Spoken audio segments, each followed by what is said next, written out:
Por favor confirmar si se logra ver, apreciar el documento PDF. Si quieren que lo amplíe más, también me pueden avisar. Muy bien. Entonces, en la anterior clase estábamos hablando acerca de lo que son la planificación de auditoría tributaria. Veíamos también ya en la parte práctica cómo se puede llevar esto, la preparación de los papeles de trabajo, cómo se puede proceder a realizar los diferentes tipos de auditorías, ¿no? Pero ahora vamos a hacer énfasis en lo que es una auditoría fiscal tributaria, ¿no? Entonces, para lo cual he reunido un poco de información, que también ustedes lo pueden obtener también de su libro, que son los principales conceptos que deben ser examinados en los papeles de trabajo del auditor fiscal, que es el punto donde nos faltaba reforzar, ya que al hacer una auditoría tributaria tiene que tener un objetivo, ¿verdad? Tiene que ser un trabajo específico, claro, y para eso necesitamos sí o sí saber en qué aspectos vamos a hacer énfasis en una auditoría tributaria. Obviamente, respecto a todo lo que es la parte impositiva, tenemos que saber, por un lado, los conceptos impositivos, como dice acá, por un lado. Por otro lado, las bases imponibles, los tipos impositivos, criterios de imputación, exenciones, bonificaciones, deducciones y también así los cálculos de las bases imponibles declaradas, si está correcto, las cuotas declaradas, las contingencias fiscales, probabilidad de materialización de dichas contingencias. En pocas palabras, esto también va de la mano con el entendimiento de la empresa. Si ustedes solicitan, obviamente para saber las obligaciones y derechos, qué tiene que tributar, qué no tiene que tributar, tranquilamente nosotros podemos pedir el certificado NIT, ¿no?, de cada empresa, en el cual va a especificar en el reverso las obligaciones tributarias que el ente debe realizar, ¿no? Ahí seguramente dirá que tiene que ser el IVA, RC IVA, IT, IUE, o estará exento tal vez de alguna de ellas, ¿no? También no podemos suponer simplemente que sí o sí va a tributar, ¿no? Todo lo que nosotros podríamos pensar, porque existen exenciones, bonificaciones, o por parte del Estado lo que se llama subvenciones, ¿no? Por ejemplo, las facturas de gas, las facturas de luz, ¿no? Entonces, existe cierto monto que tiene que ser declarado y cierto monto que no. Pero para eso simplemente nos ahorramos el tiempo o hacemos un trabajo eficiente si tan solo pedimos el certificación NIT, perdón, y tranquilamente vemos lo que es las obligaciones tributarias, ¿no? A continuación, obviamente, como les decía, está de la mano con el conocimiento de la actividad. Este punto ya lo hemos visto: descripción de la organización, ¿no?, a qué se dedica, cómo está constituido, tal vez los inicios de la empresa, desde cuándo empieza a operar, cómo está dividida los accionistas, ya lo hemos visto. La actividad económica que desarrolla, también lo hemos visto: a qué se dedica, cómo obtiene, cómo vende, etcétera, etcétera. La ubicación del entorno económico y tributario, en que se desarrolla el negocio, ¿no? Como podemos facilitarnos directamente viendo el certificado NIT, ¿no? En vez de hacer todo un análisis exhaustivo, podemos simplificar el trabajo de manera eficiente. ¿Por qué? Porque el Servicio de Impuestos Nacionales no va a buscar otros impuestos adicionales, simplemente lo que está declarado en la parte de reversa de su certificado NIT es lo que va a exigir que el contribuyente responda, ¿no? Después, acá ya tenemos algo extra que dice descomposición de los libros de actas y demás documentación. Nosotros le hemos visto que estas actas, ¿no? No lo hemos visto como tal, perdón. Sin embargo, algunos puede ser parte de su metodología y demás solicitar este tipo de libro de actas, ¿no? Como sabrán, el libro de actas es cuando se lleva una reunión, todo lo que se haya hablado, conversado y acordado dentro de la reunión, firmarán todos los presentes al fin del documento. Y también es un documento de respaldo para algunas aseveraciones, incluso puede ser, ¿no? Información relevante, en pocas palabras. El análisis de la declaración anual del impuesto sobre las utilidades de las empresas IUE. Esta fase incluirá el análisis de los rubros declarados. En pocas palabras, vamos a hacer el análisis, el recálculo si corresponde, la correcta clasificación de algunos gastos deducibles, no deducibles, para determinar el impuesto de utilidades de las empresas. En pocas palabras, simplemente todo va a ser recálculo, por así decirlo. La elaboración y aplicación del cuestionario de control interno. Esto ya lo hemos visto de manera teórica y de manera práctica en un papel de trabajo. Les mostré cómo se elabora el cuestionario, las preguntas que realiza el equipo de auditoría, a lo que es a los diferentes puestos y personas que trabajan dentro de la institución, ¿no? Hemos visto. Determinación de los aspectos o puntos críticos. Bueno, esta está en la fase preliminar. Es un análisis efectuado de los estados financieros a manera general, así como en la aplicación del cuestionario de control interno, ¿no? Obviamente de manera general y no de manera detallada nos van a dar ciertas información, va a arrojar información del cual va a ser objeto de análisis específico y detallado posteriormente. Establecimiento de los procedimientos de auditoría. Bueno, acá ya estaríamos entrando a puntos mucho más específicos y más sobre todo prácticos al momento de realizar una auditoría. Pero como ustedes sabrán, los métodos, el que determine qué métodos se van a aplicar y demás, ya saben, es el auditor encargado o el auditor más experimentado, especialista en el área de tributos, ¿no? Después, informe de la planificación de auditoría. Esto ya lo hemos visto, de qué consta, qué se habla en esta planificación de auditoría, todo lo que se analiza. Aquí se definen los plazos, se establecen las estrategias, el programa de auditoría, ¿no? Incluso los honorarios, etcétera, etcétera. Ahora acá tenemos algunos ejemplos, obviamente, que son el Big Data. ¿Qué es? ¿Qué es una base de datos para obtener información estructurada? Google Trends, que nos orienta a proyectar el futuro. Alertas de Google de empresa y la competencia. Indagar y obtener información del propio contribuyente, así como de fuentes internas y externas sobre las actividades económicas. En este proceso se podrían presentar los casos que se detallan a continuación. En pocas palabras, son ejemplos de cómo nosotros podríamos aprovechar múltiples posibilidades al momento de aplicar una metodología, una herramienta, en este caso el Big Data, lo que es Google y todas las opciones que nos va a poder trabajar con Google, por así decirlo, ¿no? Son herramientas. ¿Y todo esto para qué? Por ejemplo, casos excepcionales, casos críticos, casos que no se dan muy a menudo, ¿no? Acá tenemos dos ejemplos. El primero nos indica que es cuando el sujeto pasivo se empadronó y registró todas sus actividades económicas ante la administración tributaria. Tiene un número de identificación que se obtiene directamente información sobre el domicilio fiscal, los impuestos por los que estaría alcanzado, las actividades primarias, actividades secundarias, datos de inicio de actividades, justificación de facturas, exenciones, etcétera, etcétera.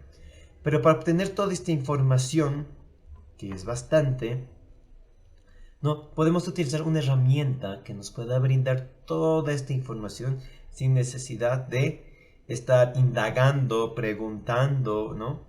Un sistema nos puede arrojar toda esta información, ¿no? O como les decía, el documento del certificado NIT.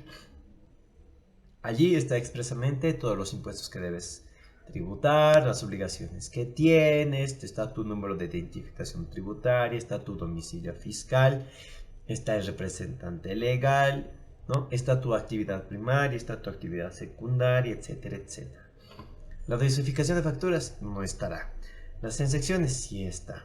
Datos de inicio de actividades, posiblemente esté, posiblemente no esté.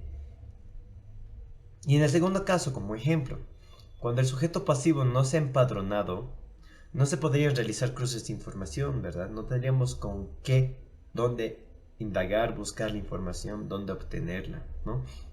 Entonces, dice, se podrían realizar cruces de información con sus principales proveedores, solicitando la información a agentes de información de acuerdo al artículo 71. ¿Y quiénes son los agentes de información? Son aquellos, en este caso ya lo explica, que con sus principales proveedores. Entonces, Este sujeto, al no estar empadronado en el Servicio de Impuestos Nacionales, no tiene NIT, no tiene nada, ¿no? Vamos a acudir a los proveedores, a las empresas, donde vamos a revisar obviamente toda la información de sus clientes y efectivamente saldrá nombres de aquellas personas con NIT que no tengan o que no estén empadronados en el Servicio de Impuestos Nacionales. Y automáticamente esta empresa que brinde esta información se va a volver un agente de información, ¿no? Y eso está estipulado en el artículo 71 del Código Tributario Boliviano. Entonces, hay maneras de revisar, de cruzar información, de indagar, etcétera, etcétera. Las hay. Y de manera eficiente vamos a hacer este trabajo de auditoría, obviamente, ¿no? Tenemos que ser eficientes sobre todo, no tenemos que desperdiciar el tiempo. Entonces, lo que es el cuestionario de la evaluación fiscal, esto sí es lo que no hemos visto de manera práctica, no, bueno, de manera objetiva, se puede similar al cuestionario que les he mostrado en el documento Excel. Solo que estas preguntas de la evaluación fiscal están encaminadas a conocer de forma específica el comportamiento tributario de la empresa, con el objetivo principal de identificar posibles rubros vulnerables a incumplimientos tributarios formales y sustantivos. Entonces, el objetivo del cuestionario que teníamos al inicio, que era de control interno, ¿no? Es cómo funciona dentro de la empresa, cómo ellos realizan sus actividades, sus deberes, sus obligaciones, la logística de todo el procedimiento tal vez de compras, de ventas, etcétera, etcétera. Pero este cuestionario de evaluación fiscal va a hacer énfasis solamente a posibles rubros que sean vulnerables. ¿Vulnerables a qué? A incumplirse, a que no sean llevados a cabo, en pocas palabras, ¿no? Ya sea por la naturaleza de la empresa, ya sea por el factor tiempo tal vez, ¿no? Porque muchos incluso se entenderán que las empresas grandes, lo que les distingue a ellos es que todo lo venden y a veces lo compran a crédito, ¿no? Entonces el hecho generador o el perfeccionamiento del hecho es donde puede ocasionarse problemas por un lado y por el otro lado, ¿no? Identificar si esa factura realmente ya ha sido cobrada o en todo caso pagada, para lo cual podría ser acreedor, beneficiario del IVA o no, porque si este no fue pagado al 100%, muchas personas suelen emitir facturas con fechas pasadas, ¿no? Entonces existe una vulnerabilidad de incumplimiento por un lado, ¿no? De que sea cobrado, pagado y por ende el incumplimiento tributario formal. Obviamente van de la mano los dos, ¿verdad? Entonces, este va enfocado simplemente a la vulnerabilidad de los rubros, nada más. Esa es la diferencia entre estos dos cuestionarios de control interno y cuestionario de la evaluación fiscal. Entonces, esta información nos dice que es obtenida mediante el cuestionario fiscal junto con el archivo histórico o historial fiscal de la empresa, ¿no? Las dos principales fuentes de datos útiles para confeccionar el programa y seleccionar las pruebas sustantivas que van a ser aplicadas. Este cuestionario se subdivide a su vez en dos partes diferenciadas. En la primera de ellas se notan las respuestas recibidas a las preguntas formuladas sobre las distintas cuestiones de control interno para cada uno de los impuestos. De esta forma se esquematizan en forma de respuestas lógicas, es decir, las respuestas van a ser sí o no, nada más, ¿no? Cuyo significado se asocia a un posible riesgo, es decir, la respuesta recibida en este caso va a ser sí por parte del contribuyente, ¿no? Entonces, el significado en general y consecuencias para la auditoría, ¿cuál podría ser? El control interno establecido por la entidad es razonablemente satisfactorio. Se practicarán preferentemente pruebas de cumplimiento o de control para comprobar las afirmaciones realizadas. ¿Es razonablemente satisfactorio? Sí, no. Listo. Siguiente ejemplo. El control interno establecido por la entidad no es satisfactorio o no existe. Se deberán poner en práctica pruebas sustantivas para determinar si existe un riesgo fiscal cierto o incierto, y se intentará cuantificar dicho riesgo en caso de probarse su existencia. Entonces, ¿no es satisfactorio o no existe? Sí, no, no. Y también hay una tercera pregunta, tipo de respuesta que dice no procede, cuya respuesta nace de la pregunta: a la entidad auditada no le es de aplicación la pregunta formulada. Es decir, no aplica en pocas palabras. Algunos lo conocerán con no aplica, no corresponde, no procede, ¿no? Entonces, esa es la diferencia entre el cuestionario, que tenemos los diferentes tipos de cuestionarios de control interno, ¿no? El fiscal o tributario, como lo conocen algunos, ¿no? Etcétera. Y las respuestas se resumen en sí, no, no aplica o no procede, que es lo mismo, ¿no? Entonces, el significado y las consecuencias de las respuestas recibidas en el cuestionario fiscal. Dice, no significa que en todos los casos las respuestas positivas estén asociadas a un control interno satisfactorio y viceversa, sino que serán combinadas a un riesgo con arreglo a las características de cada pregunta en concreto, así como clasificadas en función de que se trate del incumplimiento de un control detectivo o preventivo. Es decir, que las respuestas que nos brinde el ente auditado, sea sí, por un lado, donde la pregunta nazca de algo positivo, no significa que por la respuesta positiva que nos den, el control interno que tengan dentro de la empresa sea satisfactorio, sea bueno, sea eficiente. No significa. Entonces, dependiendo la gravedad o la característica de este control, procederemos a realizar algunos controles detectivos o controles preventivos, dependiendo cuál sea el caso, ¿no? Entonces, en la segunda parte del cuestionario se asigna valores numéricos a una muestra significativa de las respuestas formuladas a las principales preguntas, para que de esta forma establecer el riesgo de que los sistemas de control fallen a la hora de prevenir o detectar un error, manipulación, fraude, de forma que cuanto más alto este riesgo, mayor deberá ser en consecuencia el número y la amplitud de pruebas para reducir el riesgo de auditoría a un nivel asumible por parte del auditor. En pocas palabras, el riesgo del auditor es el riesgo de que al profesional que está realizando la auditoría no pueda detectar, hallar algún suceso, acontecimiento, transacción, ¿no? Cuyo importe sea significativo, poco significativo, ¿no? Este podrá ser asumible por el auditor, pero obviamente este nivel tiene que ser un nivel bajo, no puede ser un nivel alto. Pero esto ya dependerá obviamente mucho por parte del auditor para detectar el error, la manipulación o el fraude, ¿no? Dependiendo de los sistemas de control que puedan fallar al momento de la revisión. En este punto, dice, conviene distinguir dos enfoques que conceptualmente pueden hacerse de la auditoría. El enfoque tradicional que tenemos, que es el en el que la estrategia de auditoría está basada en la fortaleza de sus controles, en los sistemas y en la organización del cliente. Y el otro tipo de enfoque sería el enfoque de riesgo, que su fundamento se encuentra en la evaluación de los riesgos del negocio de la entidad. La estrategia de auditoría se basa en el grado de existencia de dichos riesgos.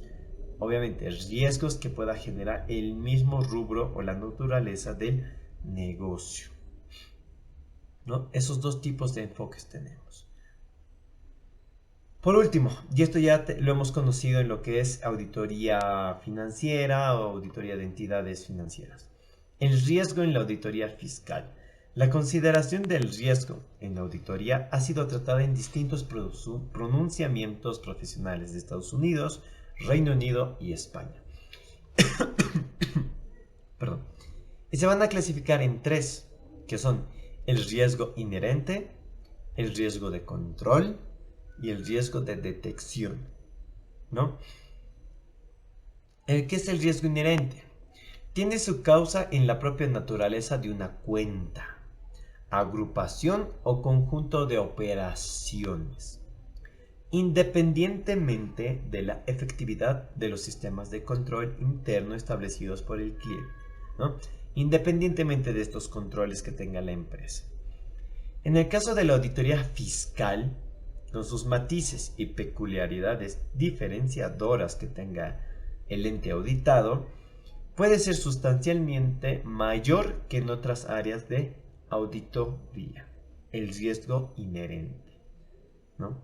El riesgo de control es el riesgo de que los sistemas de control interno establecidos por la empresa no sean capaces de detectar errores, fraudes significativos o evitar que estos se produzcan. Es decir, que los controles establecidos por la empresa son poco eficientes. No son capaces de detectar los errores, fraudes o algún error que estos puedan producir, evitar, ¿no? Y último, el riesgo de detección, que se define como el riesgo de que los errores, fraudes importantes, críticos, que individualmente considerados o en su conjunto, ya sean uno o varios, no sean convenientemente detectados por el auditor y por tanto den lugar a una opinión equivocada.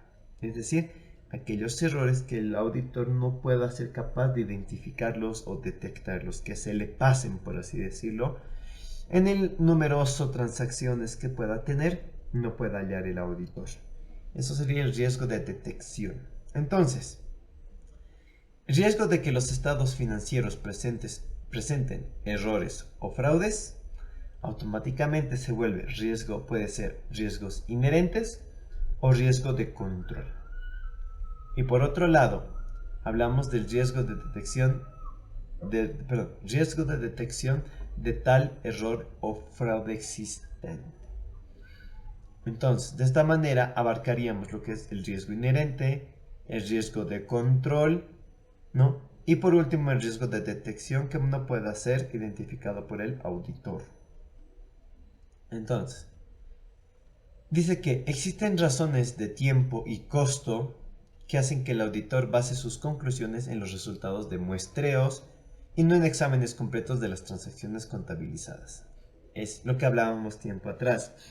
Cuando nosotros realizamos la propuesta de auditoría para adjudicarnos de algún trabajo, ¿no? Esto desde el punto de vista de una firma auditora privada, ¿no?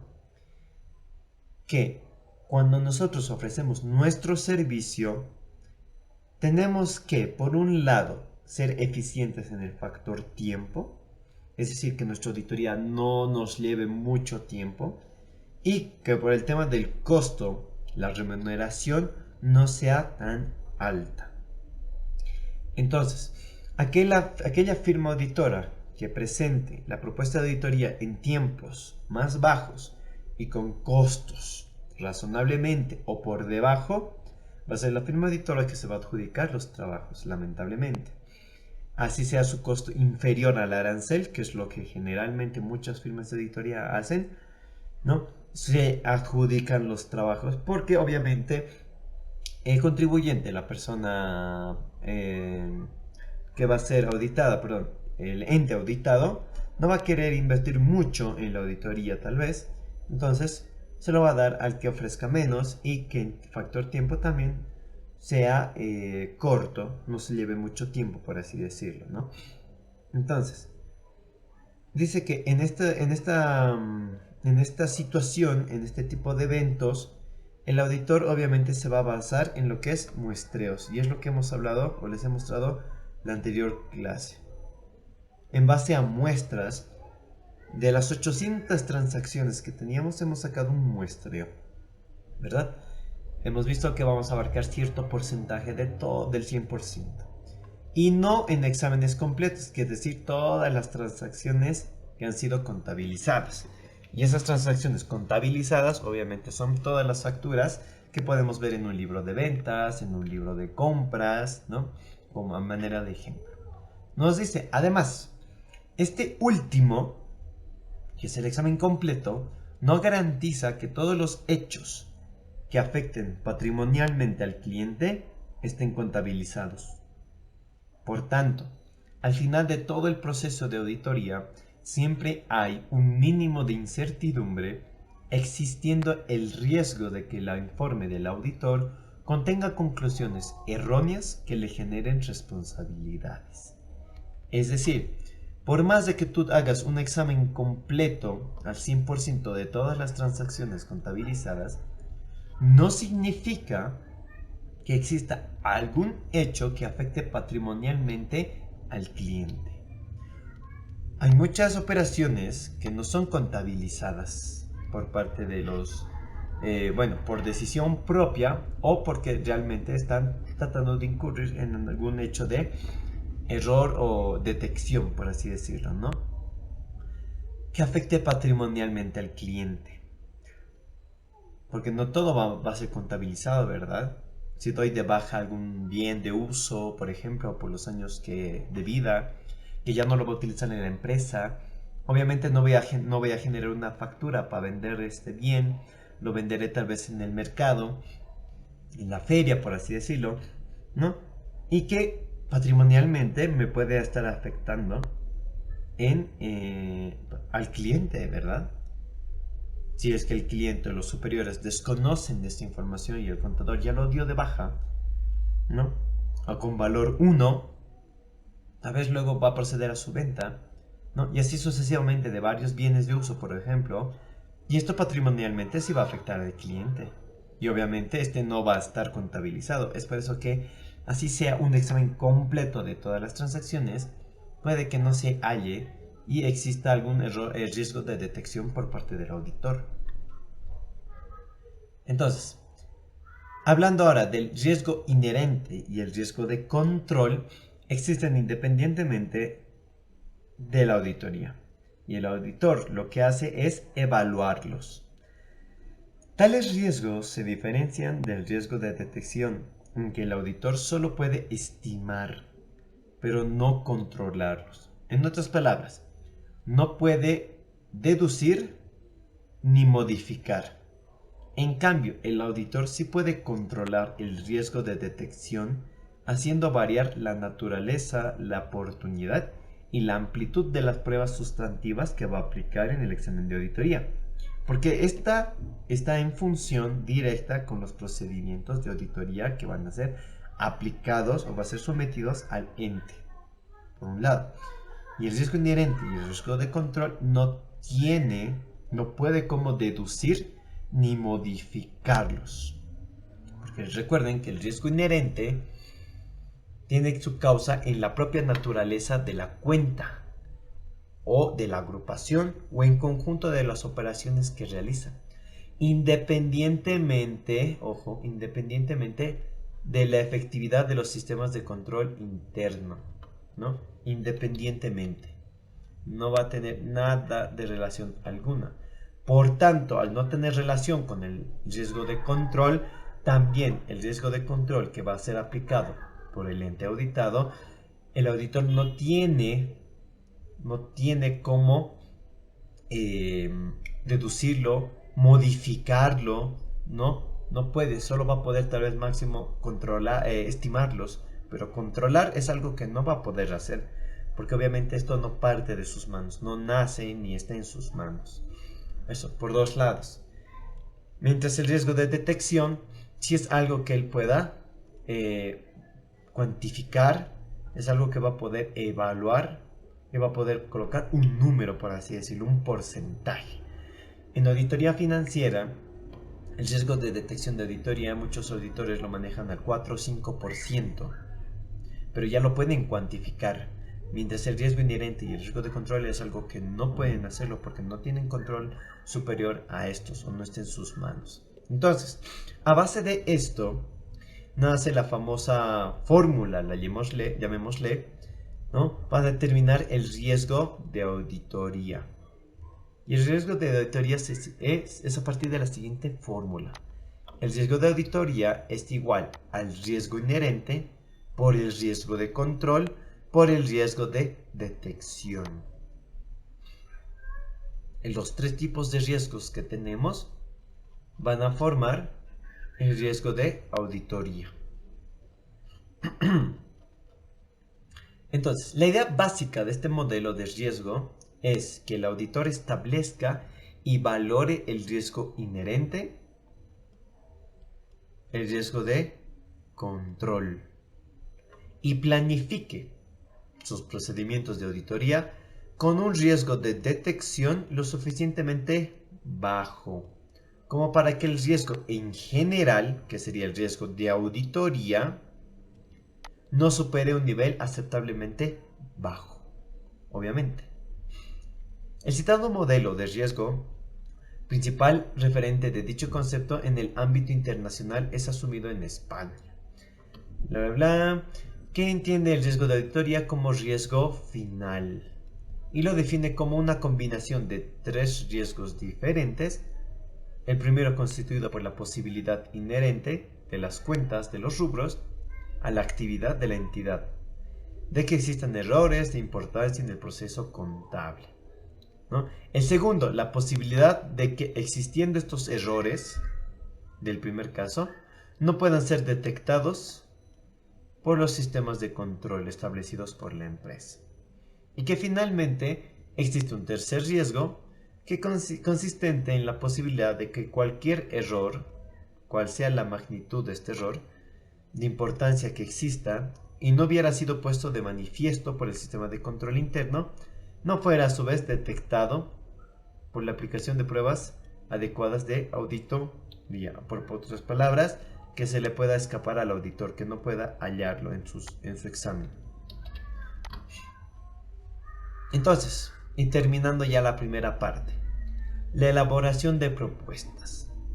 Nos dice que las consultoras externas, privadas y profesionales independientes realizarán la elaboración de propuestas teniendo en cuenta su experiencia, los objetivos de auditoría que tengan, el alcance del trabajo, el equipo de trabajo con el que cuenta, el producto del trabajo, es decir, que van a obtener al final, el tiempo que amerite tomar de toda la auditoría y finalmente la posible contratación de expertos si amerita el caso.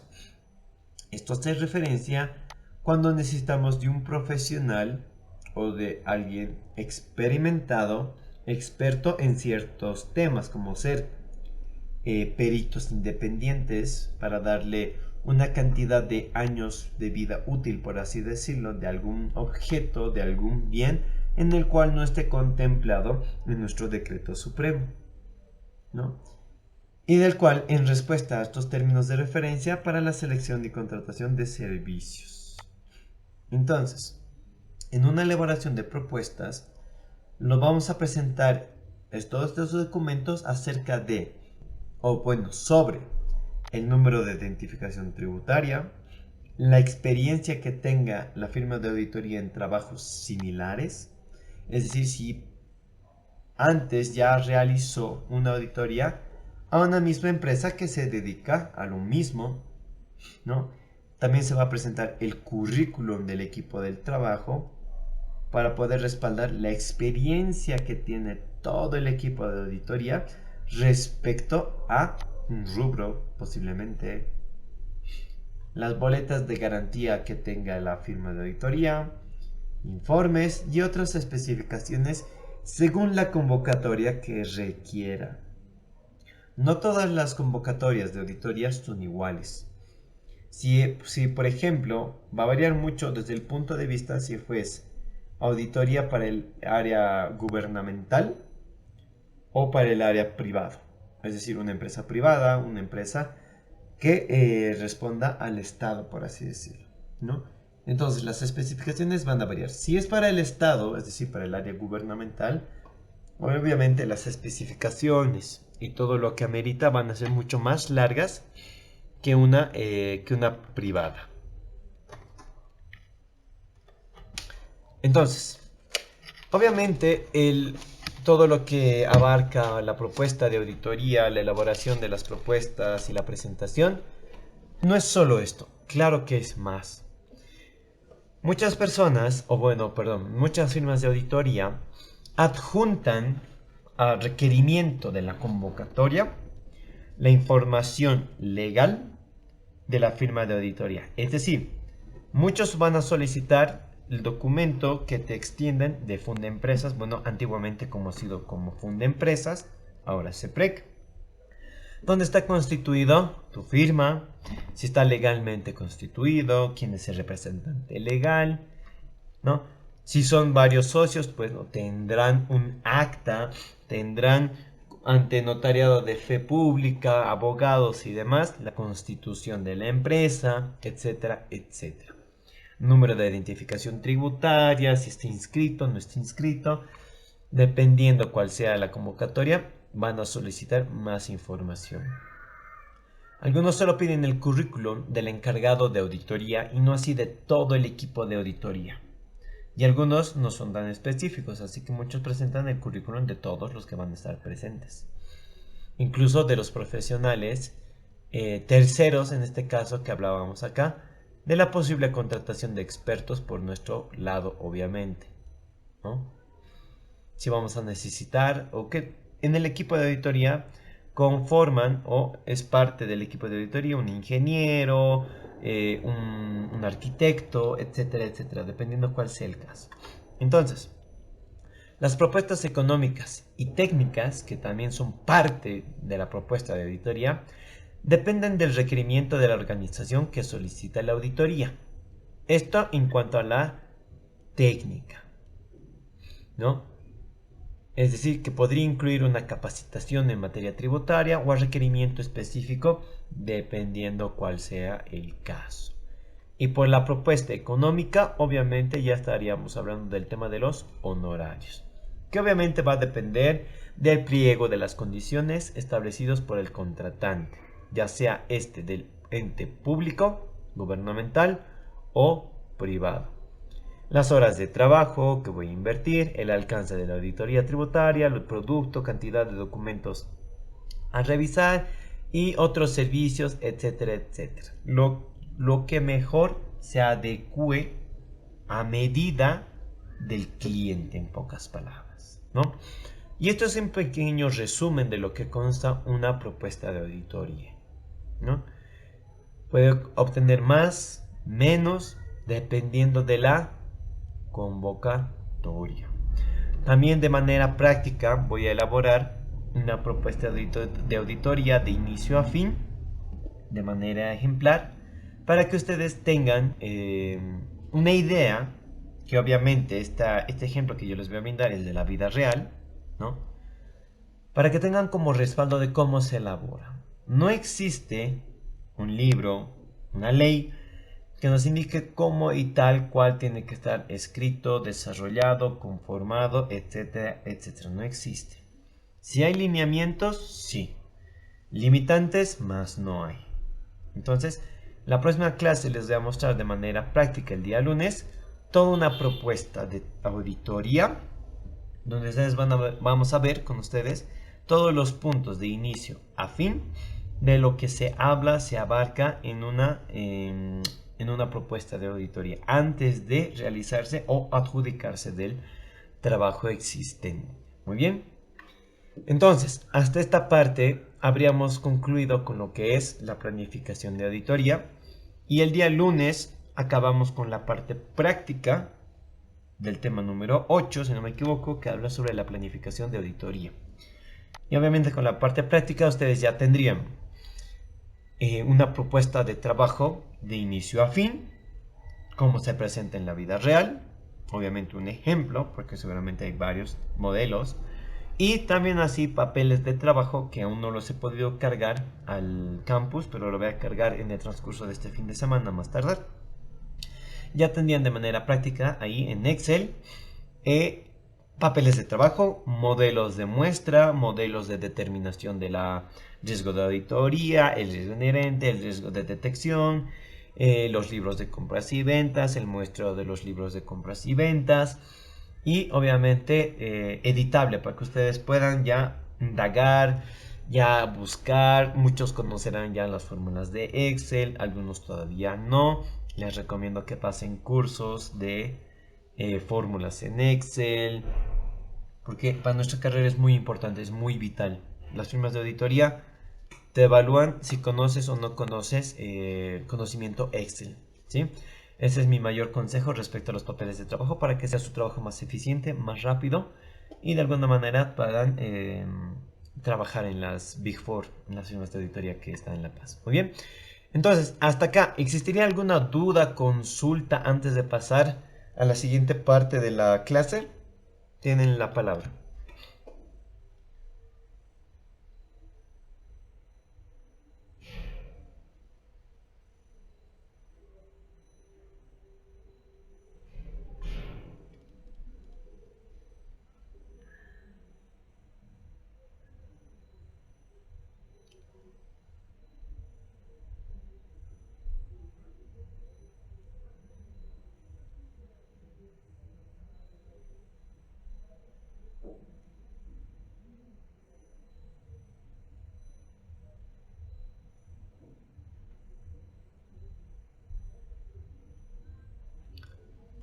¿Alguien? ¿Nadie?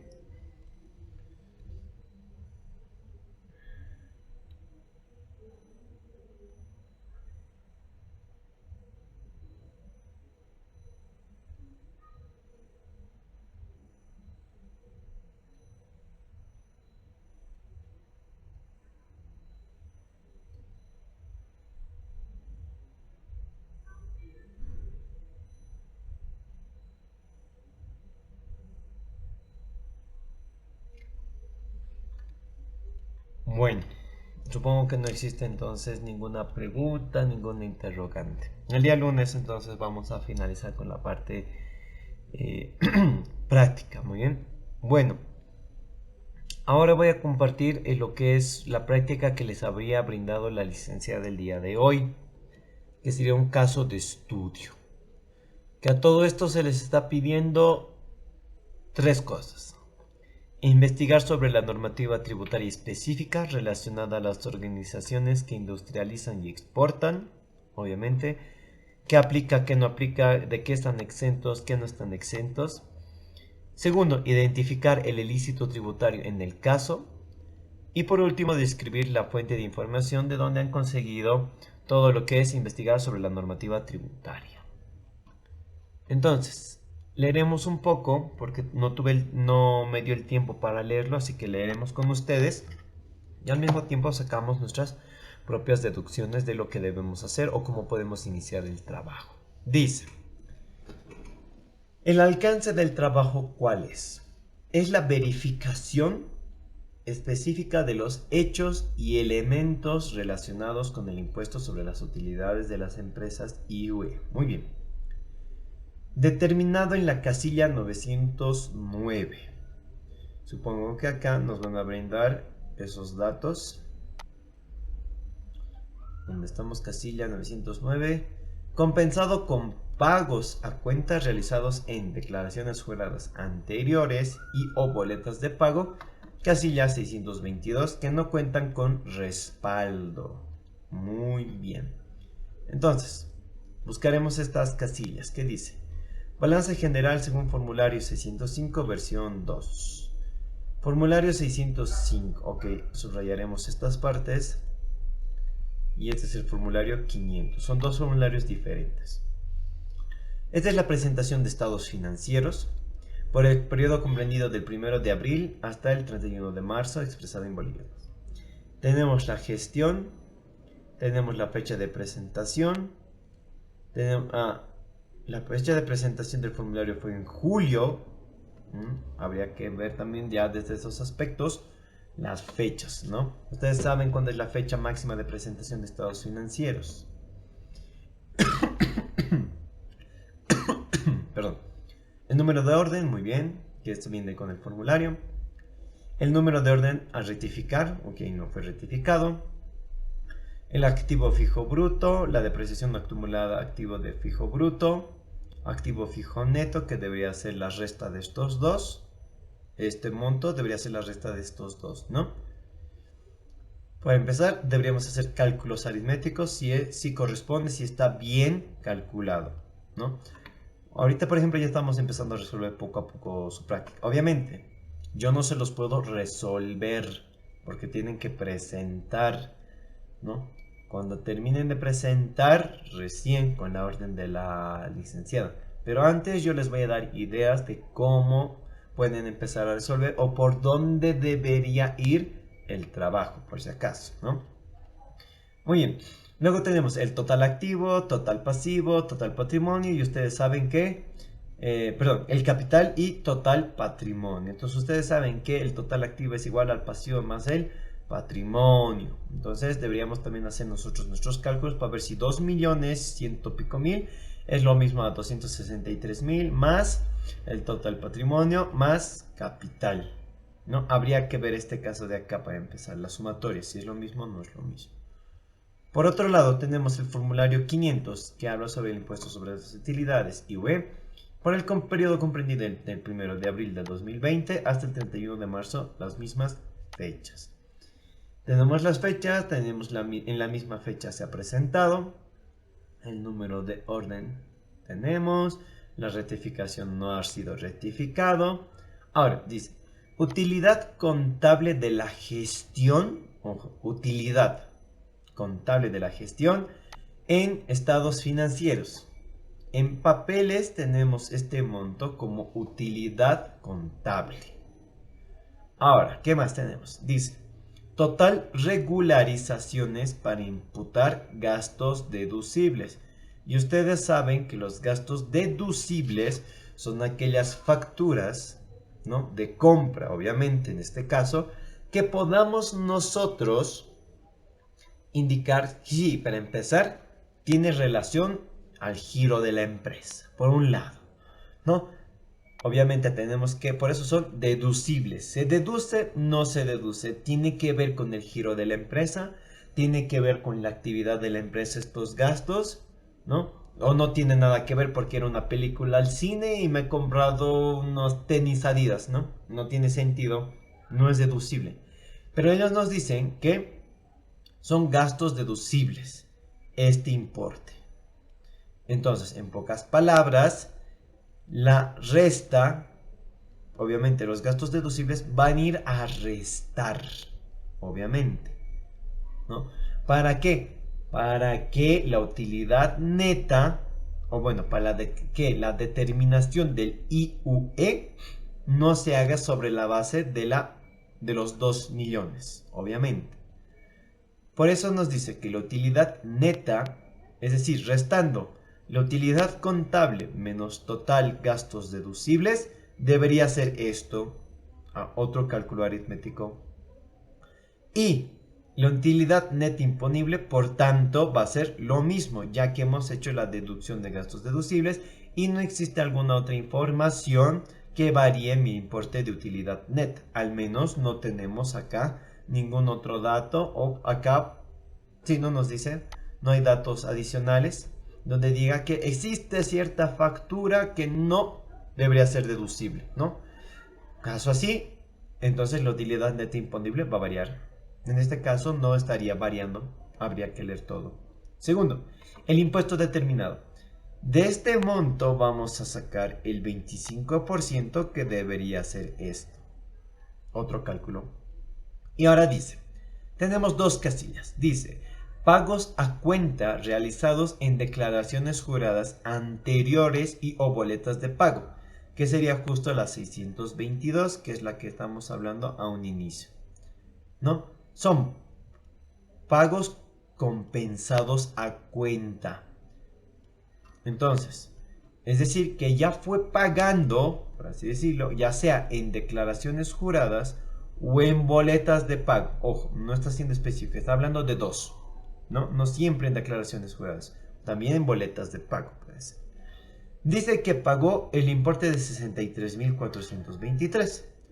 Por tanto, el impuesto a pagar IUE de la gestión sería 0. Ahora, tenemos un inciso A aquí al costado. ¿Y ese inciso A qué significa? Dice, se estableció que el impuesto determinado en la casilla 909, acá está la casilla 909, desde la declaración jurada formulario 500, este es el formulario 500, asciende a 63.423, efectivamente. Sin embargo, no ha sido pagado. ¿Y qué significa que no haya pagado? Esto es una declaración jurada, porque estamos hablando de un formulario. Y un formulario es una declaración jurada. Dice que este no ha sido pagado.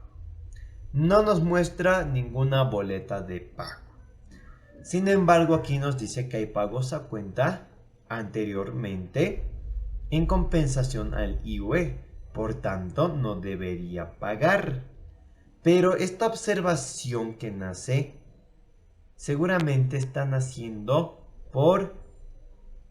simplemente por aclaración. Ojo, es una observación que está realizando. ¿No tenemos más observaciones? No tenemos más observaciones. Ahora, ya hemos leído más que todo, me he saltado primero a la información numérica, a los importes, a la explicación de cada casilla, qué significa, cuál se suma, cuál se resta. Ya sabemos la situación por un lado. Ahora, tenemos unos datos adicionales que dice, el sujeto pasivo con id tantos, tantos, tantos, tantos, tantos, tantos, se dedica a la compra de botellas PET recicladas para su posterior industrialización y exportación. Posiblemente ellos compran estas botellas PET que son recicladas para realizar algún otro producto. Por eso habla la palabra industrialización. Realizan algo dentro de la empresa con estas botellas para finalmente volverlo a exportar o simplemente directo a exportar, ¿no? Compren en el mercado nacional, lo industrializan, qué sé yo, sus procedimientos que tendrán dentro de la empresa y finalmente lo exportan. Entonces, para que tengan idea ya de lo que tienen que hacer. Esta empresa está, por un lado, teniendo transacciones a nivel nacional, porque está comprando, y también tiene con el extranjero ventas, porque está exportando, está vendiendo en pocas palabras. Entonces, está tocando mercado nacional, mercado internacional. Ahora, ustedes tienen que investigar y averiguar aquellas empresas que industrializan y exportan, ¿qué impuestos está sujeto? Por un lado, en el mercado interno, es decir, en el mercado nacional, ya tienen más o menos una idea de qué obligaciones tiene porque está comprando en el mercado. Pero en lo que es exportación, hablábamos hace unas clases atrás que existen impuestos en el tema de importación y exportación, impuestos con alícuotas diferentes. Ahora, habrá que saber si este tipo de rubro o actividades no tienen alguna, que se llama, se me fue la palabra, exenciones. Ya sea porque el Estado le brinda una ayuda, porque el Estado le está beneficiando con tal vez IVA cero, no lo sé. Puede existir, puede existir. Su trabajo es investigar qué impuestos y obligaciones está sujeta esta empresa que tiene actividad en el mercado nacional y en el mercado internacional. Pero ahí ya les he lanzado algunas ideas de que si estoy comprando en el mercado nacional, ustedes ya saben qué obligaciones hay cuando tú compras en el mercado nacional que tienes que respaldar. Y en el tema de la exportación y demás, ya les digo alguna idea de lo que es las alícuotas, los impuestos que tenemos con diferentes alícuotas, tal vez con el mismo nombre, como sería IVA, tal vez, aplicará, no aplicará, posiblemente aplique, posiblemente no. También el tema de lo que es el IT tal vez, pero si estamos hablando de ventas internacionales, el IT tendrá que ver, no tendrá que ver, ¿no? Eso. Tienen que ustedes investigar por un lado las obligaciones, ¿ok? Después dice, procedimientos realizados. En pocas palabras, lo que ustedes tienen que hacer. En el papel de trabajo que les mostraba, no hemos hecho mucho énfasis en esta parte, pero se dice procedimientos realizados. El término como si ya lo hubieran hecho, pero en realidad es algo que van a hacer, por si acaso. ¿Sí? Eso para fines de conocimiento de ustedes. En el papel de trabajo vamos a ver el día lunes de manera más clara esto. ¿Sí? Habla de qué tienen que hacer. Tienen que analizar las cifras de ingresos y gastos que componen el estado de resultados, lo cual es llevado a la declaración jurada, en pocas palabras, al formulario 605. ¿Para qué? Para determinar la correcta determinación de la base imponible IUE. Entonces, nos habla del formulario 605. ¿Cuál es el formulario 605? Es este de acá arriba. Pero este nos habla de un balance general. Y aquí les dice que el trabajo realizado era analizar las cifras de ingresos y gastos que componen el estado de resultados. ¿Para qué? Para ver si el cálculo de los ingresos menos los gastos y a continuación determinar el IUE está correctamente realizado, calculado en pocas palabras. Segundo, verificar el impuesto determinado en la casilla 909. La 909 es esta de acá por si acaso, del formulario 500. Dice, verificar el impuesto determinado de la declaración jurada formulario 500, es decir, si este importe ha sido correctamente calculado, una vez deducido la utilidad contable, que son los ingresos, más los gastos deducibles, total, supuestamente es ese importe, y de este importe sacar el 25%. En pocas palabras, tenemos que hacer recálculos. Ustedes mismos tienen que hacer los recálculos. Obviamente, no sé cómo les ha pedido el trabajo de la licenciada, si es a computadora a mano, pero ustedes tienen que realizar los cálculos aritméticos, en pocas palabras. ¿Ok? Eso les está pidiendo en el punto número 2. En el punto número 3, comprobar el respaldo de la casilla 622. La casilla 622 hace referencia a los pagos a cuenta realizados en declaraciones juradas anteriormente y o boletas de pago. Pero recordarán que en el alcance nos dice que esta casilla o las boletas no cuentan con respaldo. Por tanto, la verificación, la comprobación del respaldo de la casilla 622 del formulario 500 gestión 2022 mediante pagos realizados a cuenta en declaraciones juradas y o boletas de pago, que puede ser el formulario 1000, no puede ser realizado porque no cuenta con respaldo, no cuenta con documentación física original ni fotocopia. Aunque la fotocopia no nos sirve, no podemos respaldar que este monto de 63,000 sea correcto. Por tanto, retornando a la teoría, decía que al no existir documentación por parte del contribuyente, los gastos deducibles, los pagos que haya realizado, las facturas que dice tener, en pocas palabras, para la administración tributaria es cero. ¿Por qué? Porque no puede respaldar este importe de 63,000. Por tanto, no existe este pago. ¿Ok? Es por esto que en esta observación ahora tiene un poco más de coherencia.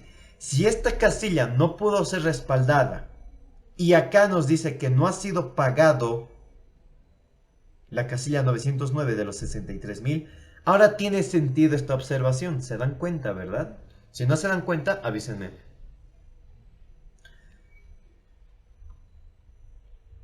Repito, en la primera parte dice que no cuenta con respaldo. En el trabajo realizar nos pide que comprobemos el respaldo. Pero si no cuenta con respaldo, esta casilla debería ser 0. Por tanto, el impuesto a pagar debería ser 63,000.